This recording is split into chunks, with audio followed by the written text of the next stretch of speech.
Cuba es un país insular ubicado en el Mar Caribe. Este país es en la actualidad uno de los más polémicos de toda la región, dado a cómo fue su desarrollo, el cual hace que este país sea uno de los pocos estados comunistas que quedan en el mundo actual.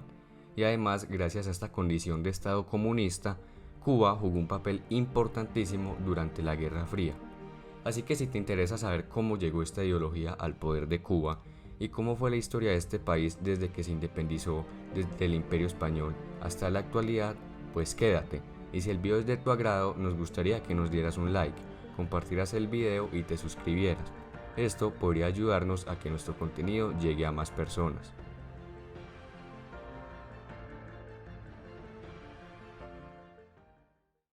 Tras varios intentos por independizarse del Imperio Español, como la Guerra de los 10 Años entre 1868 y 1878,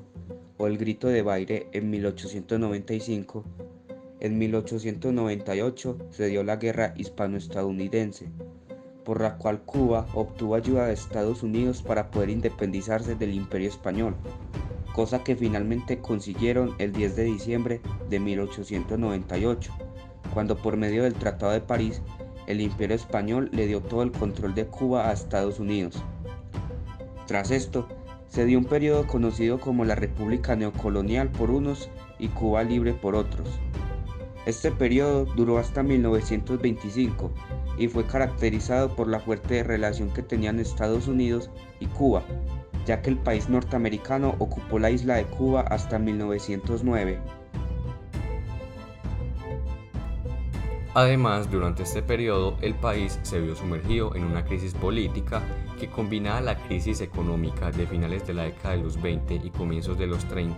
tras la depresión económica de Estados Unidos, surgió una desigualdad social en el país, ya que mientras La Habana y el occidente del país estaban mucho más avanzados y desarrollados, el oriente, por su parte, estaba sumido en la pobreza.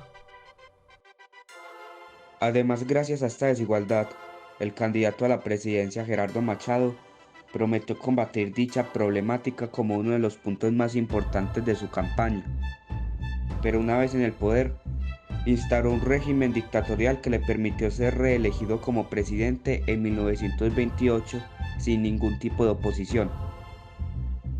Tras el derrocamiento de Machado en 1933, se daría una fuerte inestabilidad económica que provocó una serie de gobiernos provisionales hasta 1936, cuando Federico Ladero Bro fue elegido como presidente hasta 1940, año en el cual le sucedería al militar Fulgencio Batista, quien fue presidente del país hasta 1944, y fue quien logró una mejoría en la economía del país, pero tras abandonar el poder y dejarlo en manos de Ramón Grau San Martín y Carlos Prioso Corras, dicho crecimiento económico se estancó, lo cual provocó que Batista organizara un golpe de Estado el 10 de marzo de 1952. Y tras este golpe de Estado, Batista recuperó el poder imponiendo una dictadura que aumentó notablemente la desigualdad social, ya que mientras La Habana continuaba siendo el centro del desarrollo del país, el resto de Cuba se encontraba sumida en una gran crisis que les impedía alcanzar las necesidades básicas como el alimento. Todo esto provocó el inicio de la famosa Revolución Cubana, la cual fue organizada por diversos grupos revolucionarios, siendo el más importante de todos el movimiento 26 de julio, el cual era liderado por el abogado Fidel Castro, su hermano Raúl Castro, Camilo Cienfuegos y el argentino Ernesto Guevara, mejor conocido como el Che. Todas estas fuerzas revolucionarias se ubicaron principalmente en la Sierra Maestra, al sureste de Cuba, y lograron derrocar la dictadura de Batista y hacerse con el poder del país el día 1 de enero de 1959, día que se considera como el triunfo de la Revolución Cubana, luego de que Fidel Castro llegara a Santiago de Cuba y lo declarara como capital provisional del país. Tras esto comenzó un régimen comunista bajo la presidencia de Osvaldo Dorticós, pero pese a esto Fidel Castro tenía más poder con su cargo de primer ministro. En un principio Castro negó que su revolución fuera de corte marxista-comunista, pero ya en su mandato haría una serie de reformas con las que expropió varias hectáreas de tierra y a varias empresas internacionales.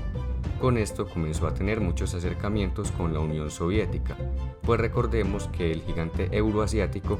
fue quien promovió el comunismo a nivel mundial. Esto desencadenó que Cuba se dividiera en dos bandos, los fieles al régimen comunista y los disidentes al mismo, quienes en 1961 trataron de derrocar a Castro por medio de la invasión a la bahía Cochinos, la cual aparentemente fue apoyada por Estados Unidos. Pero dicho intento de derrocamiento fue un fracaso, lo que significó una victoria del régimen comunista de Castro, dado a que tras esto, él obtuvo más popularidad mientras que le dio una mala imagen a Estados Unidos, quienes reaccionaron con un bloqueo económico, lo que afectó notablemente la situación económica de Cuba.